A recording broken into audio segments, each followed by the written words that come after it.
Welcome to one of our other micro teach series. Today, I want to talk about passwords, specifically salting of password, how to add salt flavor to your password, or peppering of password. Also, if you're old enough, you probably remember the rap group, Salt and Pepper, right? Use that to help you to remember this concept in here. All right, so password has been around as one of the oldest means of authentication to our network or to our devices. Today, we progressed so that when you enter a password, it's not the plain text of the password that is stored, right? It's actually the system stores the hash of your password, right? So this is our normal information about me, how to connect, some caveat information. So we store the password, right? So what exactly is hashing? Basically, I'm taking some kind of plain text and converting it to a randomized string of fixed length. We will call it a digest, if you want to call it hash value. So an example, MD5 of the word admin as a password gives you this long one. If you really want me to show you also I can show you on the net, you can use any hash calculator to verify what you're calculating, right? So here, let's say hashcalc, any hash calculator online, and I prefer one called the hash calculator online. So let's say we take this one here, browser link, and I enter the word admin. I scroll down here and say calculate hash. It gives you this value here. That's what I'm interested in, right? So it takes, and it's not reversible as opposed to cryptography, as in symmetric key that you can reverse. Hashing is called one way, right? So once you hash it, it's not possible to know the original value. So that is what is stored in your system. So that's a way to make it a little more secure. All right. So we now understand that the system stores the actual hashed value of the password, right? So there are three main ways of attacking a password, trying to crack password. You got dictionary attack, brute force attack, and then rainbow table attack. So dictionary attack is trying to use commonly known dictionary words. Same reason why we tell you to make your password not be regular words, right? Brute force, it just keeps trying to get into it. A defense against that one would be what's called account lockout.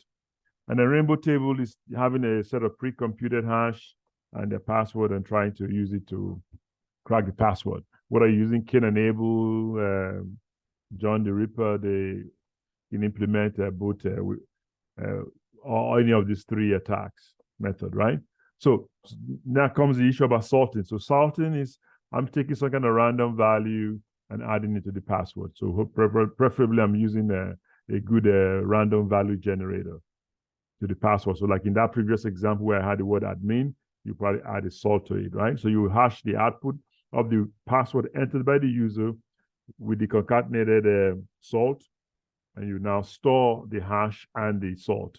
So the next time the user comes and enters the password, you retrieve the salt with the new entry, and then you now compute the hash and you see if they match. If the result matches, then you can allow the person to the system because they've authenticated to the system, right? Now, peppering is a little different, similar but different. So in peppering, you just really use some kind of secret value that you know. You hear the word adding or subtracting of a pepper. So this value is reusable.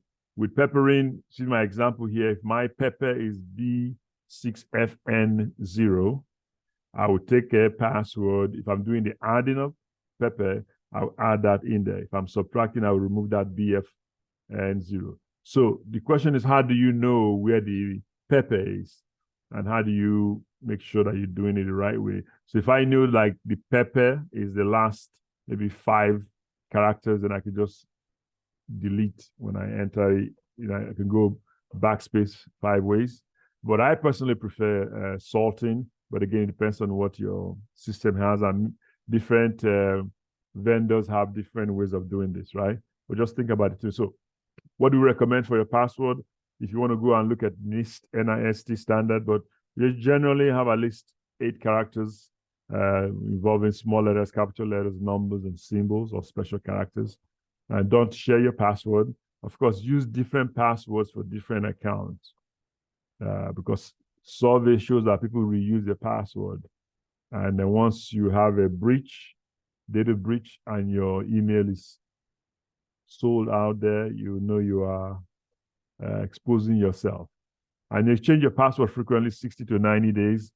Use a password manager. And then multi-factor authentication always defeats any kind of so-called password weakness. Actually helps you because what means is somehow, even if you enter my password, you have to know the other two factors, right? So let me explain. There's three main factors, like something that you know that will be your password, something that you have will be like your phone for them to send you OTP, something that you are would be your biometrics, right? There are other additional ones like a geographic region, time of day, but those are the three main ones. So if I enter my password and they have to send me a code, that will be two-factor authentication, right? So it's always a good thing to enable in your system. Entering two sets of password is not multi-factor authentication. Again, here this is if you feel free to send me questions, all right? Subscribe to the video, and again, that's how you can connect to me. I will release some shorter videos, and of course, some have to be longer based on what I'm trying to do. So we thank you for watching. Have a great day.